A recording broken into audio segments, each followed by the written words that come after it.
Nous continuons aujourd'hui notre série dans le livre d'Habakkuk, au chapitre 3, où Habakkuk va poser la question à Dieu du problème du mal.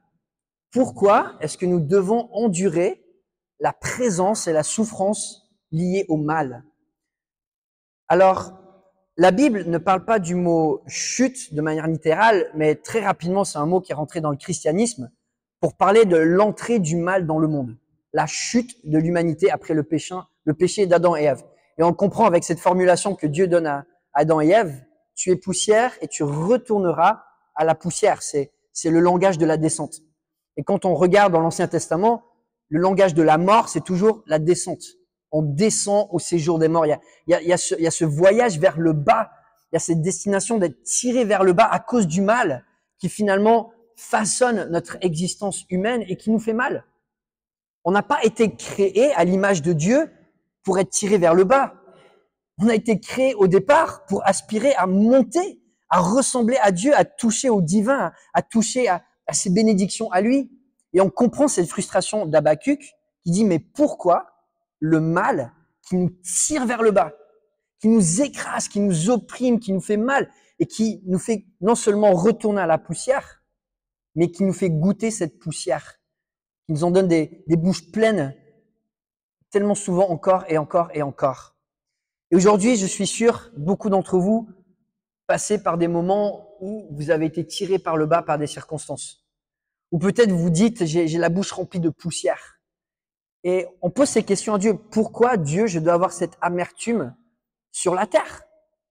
En tant que chrétien, des fois, je pense qu'on a plus de facilité à projeter notre foi sur la victoire finale, sur la mort, et la victoire finale sur le problème du mal, que sur les victoires quotidiennes que nous devons avoir avec le problème du mal.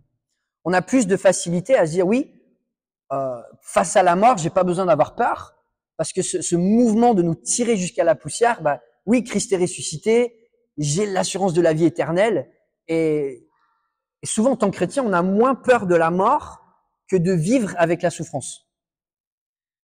Mais la réalité, c'est que le mal, oui, il nous tire vers le bas, vers la mort, mais il nous tire vers le bas aussi avec toute la méchanceté qui nous nuit, les divisions, les souffrances physiques, toutes ces choses-là qui font qu'on vit ce mouvement vers le bas, d'être écrasé, d'être poussé, que nous ne désirons pas. Habakkuk, dans son livre, on résume cette série avec ce verset clé, le juste vivra par la foi. Et cette même foi qui finalement nous permet pour beaucoup de chrétiens d'être confiants face à la mort, et cette même foi qui devrait nous donner d'être confiants face à la vie, peu importe les circonstances que nous avons. Parce que Christ et Dieu nous fait triompher du mal. Et lorsque nous plaçons notre confiance en lui, nous pouvons être au-dessus du mal. Habakkuk, dans son dialogue avec Dieu, ce livre d'Habakkuk est un livre de conversation dans lequel Habakkuk parle à Dieu, Dieu lui répond. Et dans son dernier chapitre, Habakkuk va lever les yeux vers le ciel. Et je sais que ça paraît peut-être cliché de dire oui, en tant que chrétien, tout ce qu'on a besoin de faire, c'est lever les yeux vers le ciel. Mais Habakkuk nous en donne un exemple tellement beau. Et j'espère vraiment qu'aujourd'hui, en pensant peut-être à vos soucis, à vos problèmes, à vos souffrances, de réellement lever les yeux vers le Seigneur avec foi pour trouver ce réconfort. Je vous invite à ouvrir vos Bibles. Alors aujourd'hui, j'ai pas de PowerPoint, donc je vous invite à ouvrir vos Bibles en Habakkuk chapitre 3, ou sinon vos portables, ou sinon vous asseoir à côté d'un chrétien. Et je vous propose 3 encouragements liés à ce texte.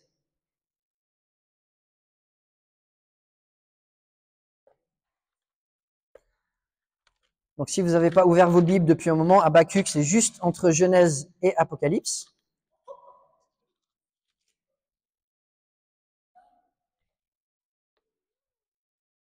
Ou page 602 pour ceux qui ont la version de la Bible à 2 €. Ok. Habakkuk est dans une situation terrible, vraiment terrible. La souffrance que non seulement Habakkuk vit, mais anticipe est terrible. Il est en train de vivre peut-être les temps les plus durs du peuple d'Israël dans son histoire jusque-là. Israël est tellement endurci contre Dieu que Habakkuk a du mal à vivre dans son peuple en disant Dieu, il faut que ça cesse.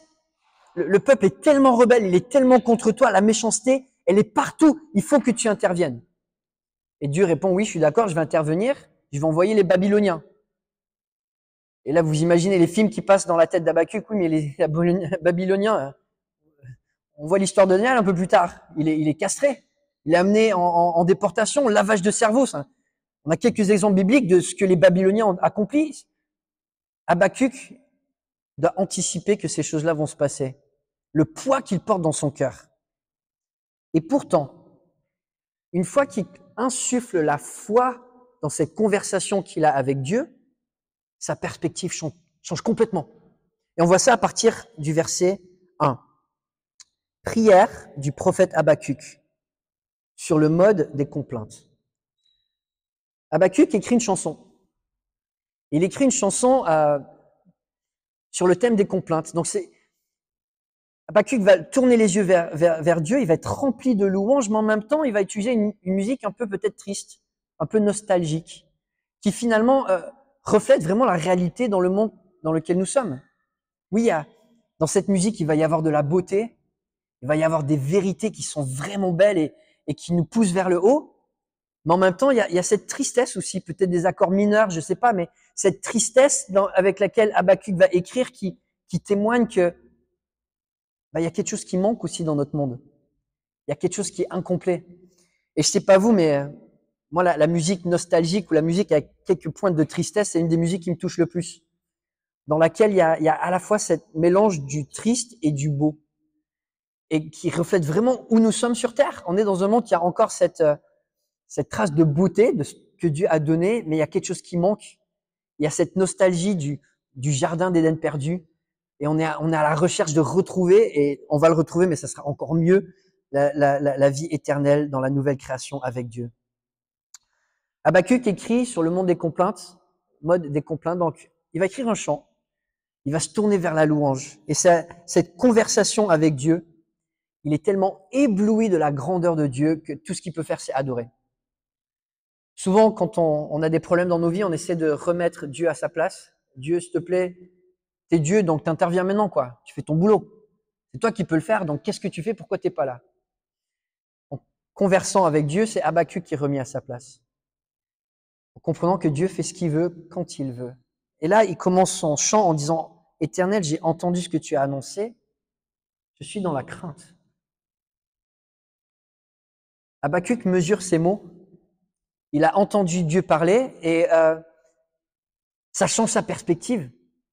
Ça change sa perspective parce qu'il a la perspective de Dieu et cette perspective, c'est une perspective de grandeur.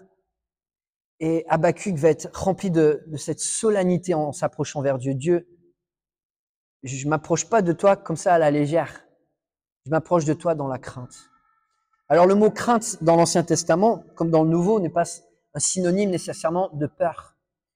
D'ailleurs, la formulation « le juste vivra par la foi », le mot « foi », on le voit très très peu dans l'Ancien Testament. La plupart du temps, le mot est utilisé pour être fidélité. Mais le terme qui reflète la même idée est la crainte de l'Éternel. La crainte de l'Éternel et vivre par la foi, c'est la même chose. C'est de s'attendre à Dieu, c'est de vivre selon ses promesses, c'est de lui donner sa place et de revêtir la nôtre en s'attendant de manière active à lui, en étant fidèle. La crainte de l'Éternel est un style de vie, comme vivre par la foi, où finalement on vit au quotidien en sachant que Dieu est là, en sachant, comme dit l'auteur aux Hébreux, qu'il va récompenser nos efforts et notre espérance dans les choses cachées et les choses à venir. Habakkuk a finalement trouvé cette posture, pas de remettre Dieu à sa place, mais d'avoir compris sa place. Dieu, tu es grand et j'accepte de t'approcher dans cette solennité, avec ce respect, avec cet honneur, avec cette allégeance qui t'est due. Il continue son chant, accomplis ton œuvre dans le cours des années éternelles. Dans le cours des années, fais-la connaître, mais dans ta colère, souviens-toi de ta compassion. Cette posture de foi, il la comprend. Il comprend la place de Dieu. Il comprend que Dieu est au-dessus du temps. Ça, c'est le premier des 3 encouragements de ce passage. Habakkuk confesse que Dieu est au-dessus du temps. Et comme je le disais, le mal, par sa nature, nous tire vers le bas. Le mal ne fait que ça, nous tirer vers le bas, vers la mort physique, vers la mort spirituelle, vers la mort relationnelle, vers la souffrance. Le mal nous tire vers le bas et on est dans un monde où le mal existe et le mal perdure et forcément on est tiré vers le bas par cette souffrance que cause le mal. Et là, Habakkuk va lever les yeux et il va être tiré vers le haut en comprenant à nouveau que Dieu est au-dessus de toutes ces choses. Et Dieu est au-dessus du temps. Et quand il lève les yeux, c'est comme une bouchée d'air frais. Où Habakkuk, finalement, c'est comme s'il retrouve le repos. Toute cette agitation de ce mouvement vers le bas, ça se met en pause. Mais Dieu, en fait, est au-dessus de tout ça. Tout ce qui se passe autour de moi, toutes ces choses que je comprends pas, quand tu as la vue à vol d'oiseau, tout ça, ça a du sens. Et toi, à la place qui est la tienne, au-dessus du temps, au-dessus de toutes les circonstances, au-dessus de toutes nos souffrances, à ta place, tu gères ces choses-là en ton temps. Et comme le dit l'Ecclésiaste, Dieu fait toutes choses belles en ton temps. Et Habakkuk va chanter les mêmes vérités en disant, mais Dieu, accomplis ton œuvre. Accomplis ton œuvre en ton temps. Et quel réconfort de savoir que oui, Dieu va faire toutes choses belles en son temps. Quel réconfort de savoir que Dieu est le Dieu du temps. La Bible le souligne, mais on a souvent tendance à l'oublier. Dieu est l'alpha et l'oméga. Il est maître du présent, du futur et de notre passé. Il n'y a rien qui s'est passé dans notre vie que Dieu ne peut pas racheter en lui donnant du sens, même nos pires péchés. Dieu est au-dessus de tout ça. Il n'y a rien dans nos circonstances présentes auxquelles Dieu n'est pas au-dessus pour permettre qu'elles vont aussi avoir du sens. Elles vont aussi construire l'avenir que Dieu a pour nous, malgré le fait que ça soit des fois au travers du mal que Dieu va diriger ses plans. Et puis bien sûr, on a l'espérance, comme Dieu gère le futur, que oui, le futur va aller dans le sens que Dieu veut. Et on le sait, si vous regardez les films de super-héros, celui qui a le pouvoir du temps, c'est toujours lui qui a le dernier mot. Et Dieu aura vraiment le dernier mot. Et Habakkuk prend cette perspective et il trouve le repos. Dans une situation qui est pire que tout ce qu'on va jamais pouvoir vivre sur Terre. De voir des amis, la famille, sa propre vie être détruite. Et pourtant, il chante à l'Éternel parce qu'il se revêtit de la perspective de Dieu. Son œuvre sera toujours belle en son temps. Et puis, continue en disant, dans le cours des années, fais-la connaître. La traduction de la Bible en grec, la Septante, le traduit différemment. Et l'hébreu pourrait être traduit des deux manières. Fais-la connaître ou fais-toi connaître.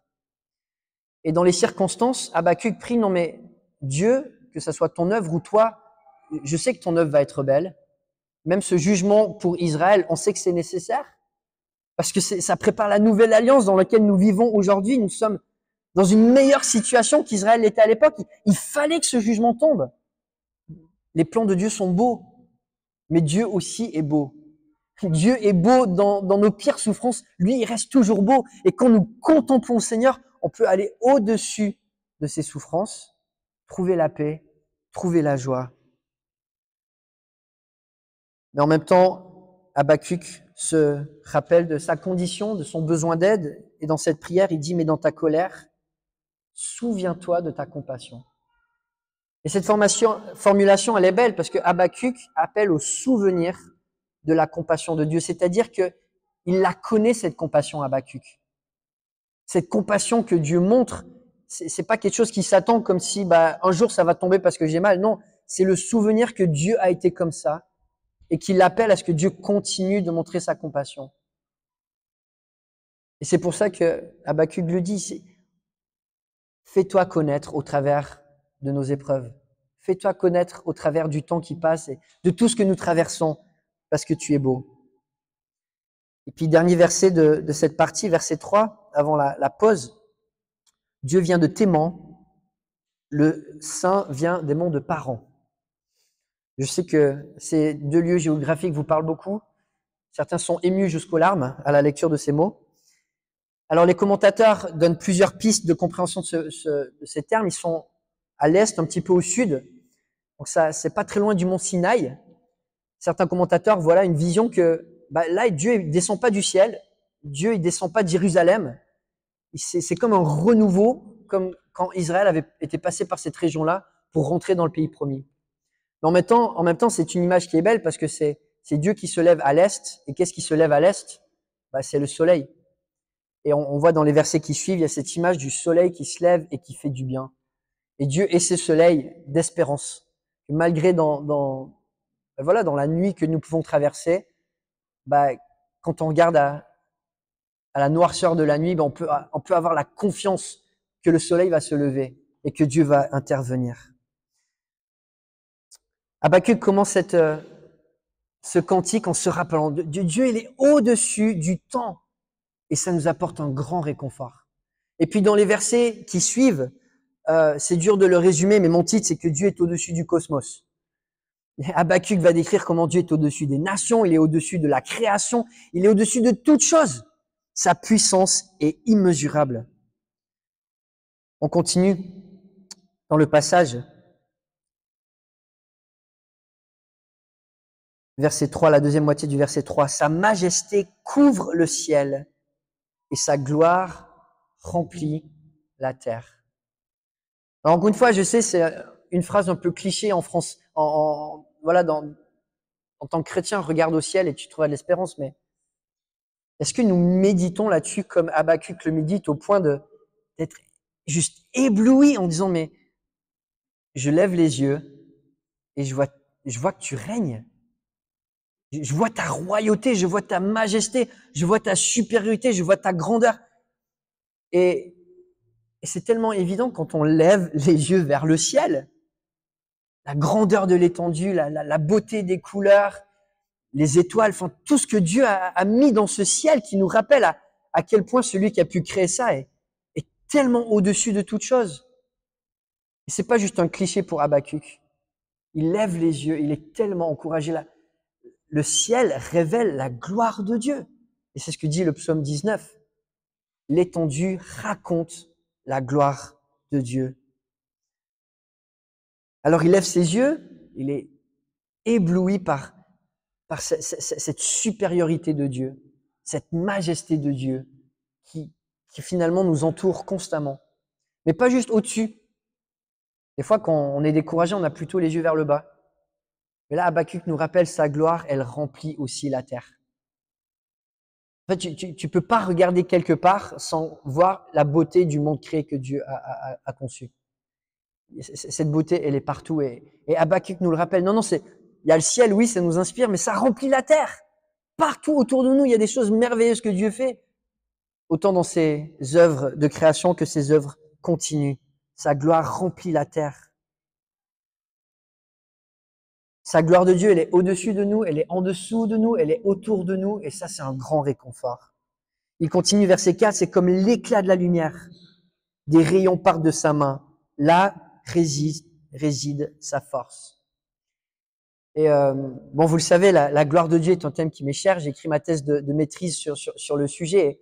Et c'est vraiment dur de définir ce qu'est la gloire de Dieu. Mais des fois, quand j'essaie de le résumer en une phrase, j'aime bien dire que la gloire de Dieu, c'est tout ce que nous connaissons de Dieu et tout ce que nous ne connaissons pas encore. Quand Dieu se révèle, il révèle sa gloire. Donc nous pouvons connaître sa gloire. À chaque fois que Dieu manifeste sa gloire, ça nous apprend à connaître qui il est. Mais en même temps, quand Dieu manifeste sa gloire, c'est tellement grandiose qu'on n'arrive pas à tout recevoir. Et une des images qui est souvent utilisée pour la gloire de Dieu, c'est celle de la lumière. Une lumière qui à la fois éclaire le monde dans lequel on vit et donne la beauté dans lequel on vit, mais une lumière aussi qui est tellement puissante que souvent elle est éblouissante. Nous ne sommes pas capables, avec nos yeux et nos yeux spirituels, de capturer toute la beauté de la gloire de Dieu. Et c'est pour ça que cette image de la lumière est souvent utilisée. C'est tout ce que nous connaissons, toute la beauté que nous pouvons voir et toute cette beauté que nous avons encore à découvrir parce que nous ne pouvons pas encore toute la saisir. Comme la gloire, cette gloire nous fait voir, mais elle nous éblouit, et comme la lumière. Et comme la lumière, cette gloire, elle est aussi victorieuse. Et là, cette image du soleil qui se lève, c'est le soleil qui donne cette lumière, cette victoire au travers des ténèbres. Et encore une fois, c'est ce qui donne de l'espérance à Habakkuk. Il continue, verset 5, devant lui avance la peste, la fièvre marche sur ses traces. Il s'arrête et de l'œil, il mesure la terre, il regarde et il fait trembler les nations. Les montagnes éternelles se brisent, les collines anciennes s'abaissent. À lui, les sentiers d'autrefois. On comprend pourquoi Habakkuk écrit ce chant dans une posture de crainte. Et là, on a les nations qui se sont dit, on va tracer nos propres chemins. Et on va passer par Israël, et on va les écraser. Et on est dans une génération, on le sait, chacun dit, ton but, c'est que tu traces ton propre chemin.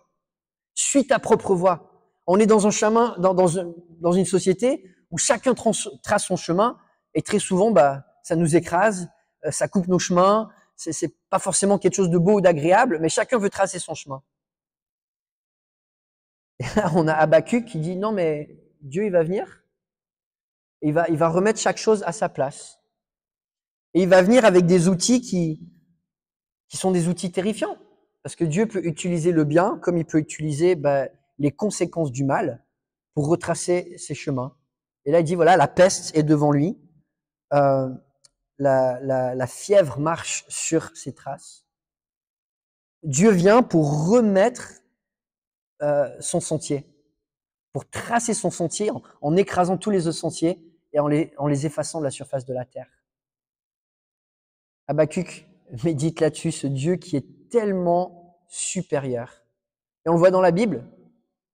Il peut utiliser des fois la maladie, il peut utiliser l'ange de l'Éternel, il peut utiliser la peste pour juger son peuple et ramener les cœurs à lui, pour les ramener sur son sentier à lui. Dieu est assez grand pour faire ces choses-là.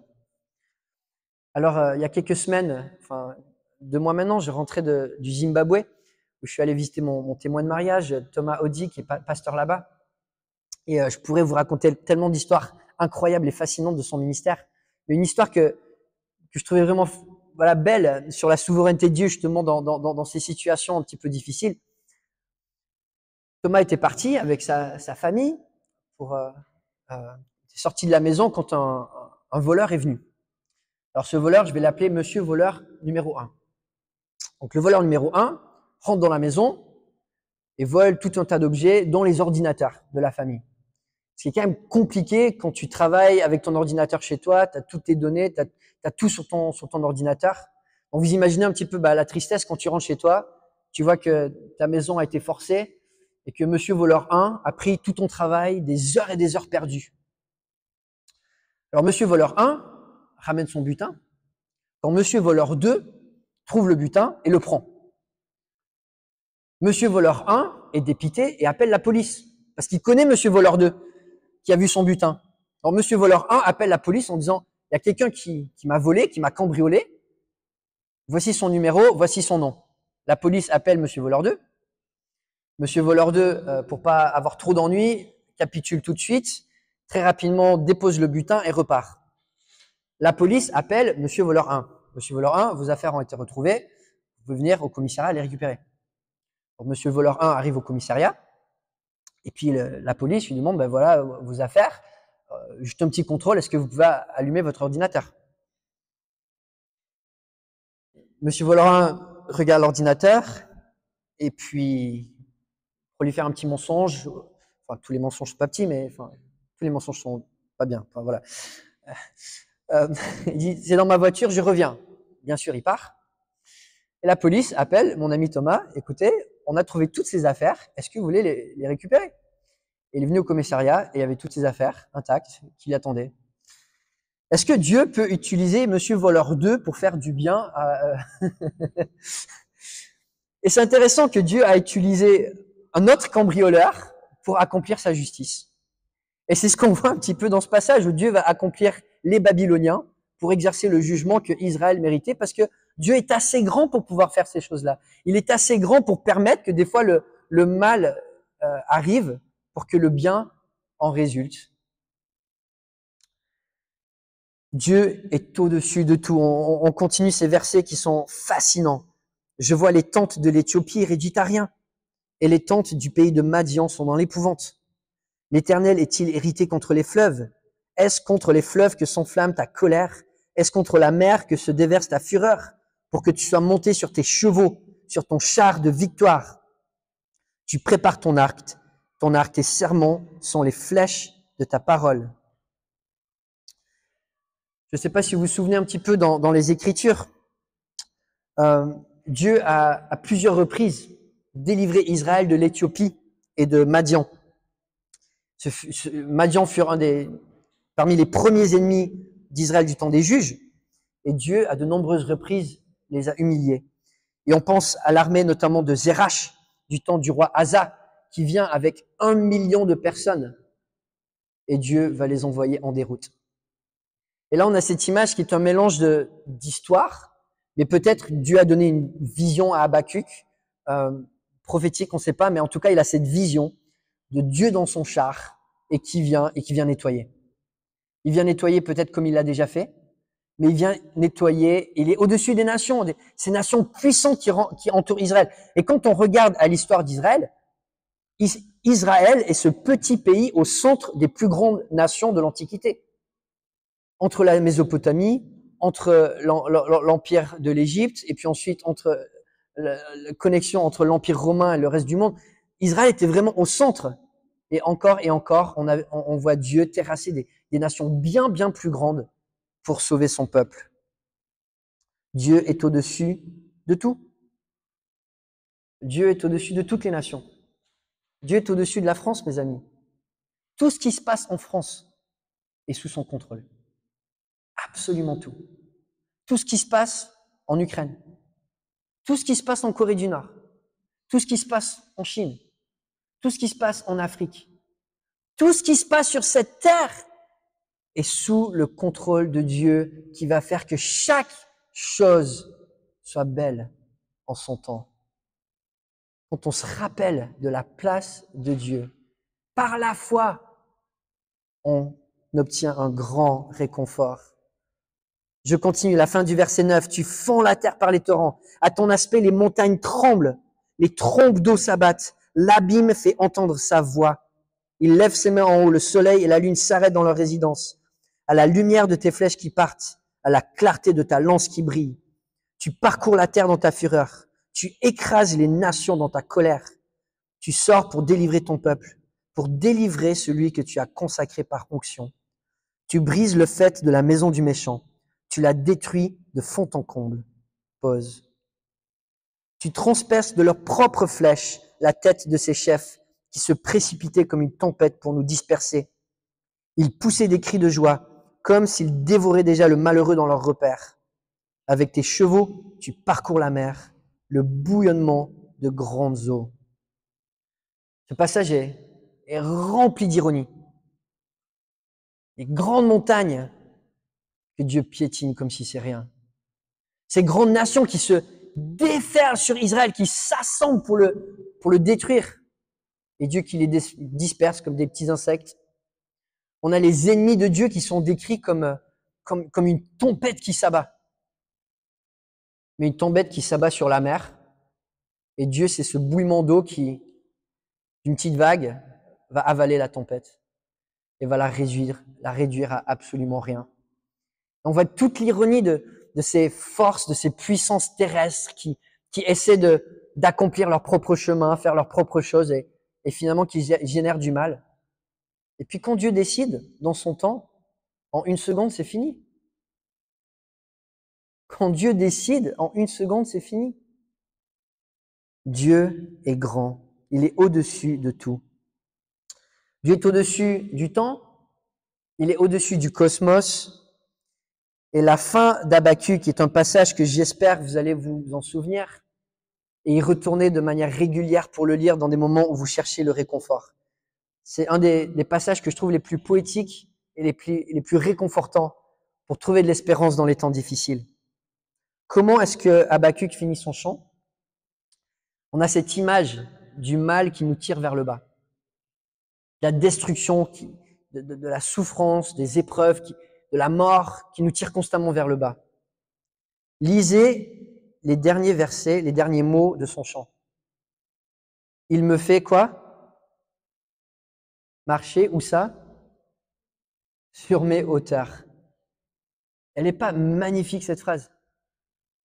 Où Habakkuk, de manière humaine, est tout sauf sur des hauteurs.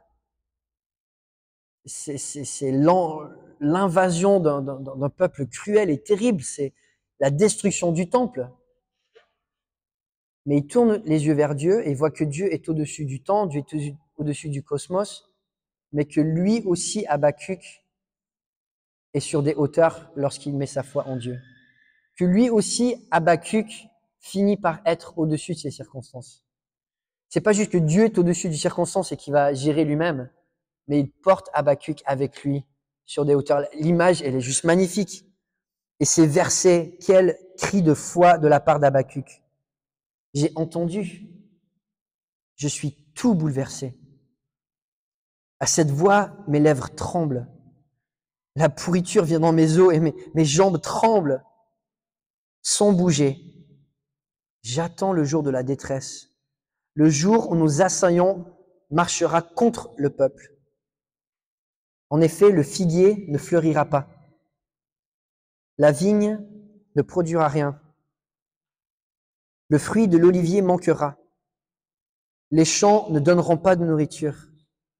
Les brebis disparaîtront du pâturage.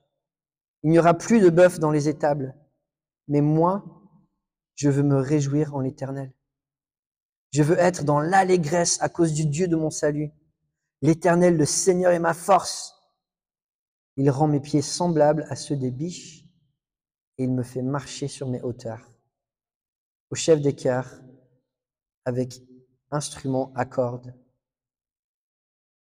Le mot allégresse pourrait être traduit par se tourner de joie.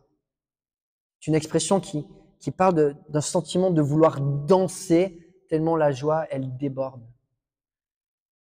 Habakkuk traverse des situations terribles et pourtant il a envie de danser. Parce que sa foi est placée dans celui qui est vraiment au-dessus de toute chose et dans lequel Habakkuk a misé toute sa foi. Quel beau verset. Quel beau verset. Alors je sais que en tant que chrétien, on prie pour une moisson des âmes en France. On prie pour un réveil, on prie que des belles choses se passent, que des gens se tournent vers le Seigneur.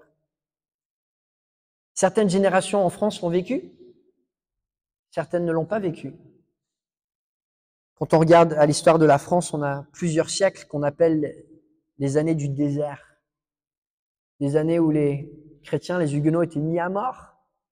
Et probablement, beaucoup ont lu ces mêmes versets. Une saison où le figuier ne fleurit pas. Une saison où la vigne ne produit rien. Où l'olivier manque. Où les champs ne donnent pas de nourriture. Où tu as envie de voir du fruit, mais le fruit ne vient pas. Alors je prie que Dieu nous bénisse avec du fruit. Mais sommes-nous capables d'avoir la même foi d'Habakkuk, de chanter ces paroles dans les temps où on est frustré? Quand nos attentes ne sont pas satisfaites, quand nos désirs ne sont pas remplis, quand il n'y a pas ces fruits que nous désirons dans nos vies ou ceux autour de nous, est-ce que nous pouvons quand même se tourner vers Dieu et juste en regardant Dieu, se mettre à danser? Je vous invite à conclure avec moi dans la prière et puis nous allons chanter un dernier chant. Je m'attends à toi. Oui, Père Céleste, comme Habakkuk, peut-être nous attendons qu'un jour, un jour de détresse, s'abatte autour de nous. Peut-être ça sera au contraire un jour de délivrance. Mais c'est toi, Père Céleste, qui va faire les choses belles en ton temps. Au travers de tout cela, apprends-nous à te connaître. Apprends-nous à connaître ta volonté. Apprends-nous à être saturés de ta beauté, au point où, comme Habakkuk, dans la crainte, nous chantions de tout notre cœur. Dans la crainte, nous poussions des cris de foi, d'attente et de contemplation de qui tu es. Père Céleste, il y a des gens aujourd'hui qui ne connaissent pas ce confort, ce réconfort, cette paix que donne Jésus-Christ par son pardon, par la réconciliation qu'il nous donne avec Dieu. Père Céleste, donne-leur d'avoir cette foi, de placer leur futur, placer leur espérance dans celui qui ressuscite des morts et qui va permettre une nouvelle création. Remplis-nous de foi pour mieux te connaître et mieux te voir. Au nom de Jésus-Christ. Amen. Amen.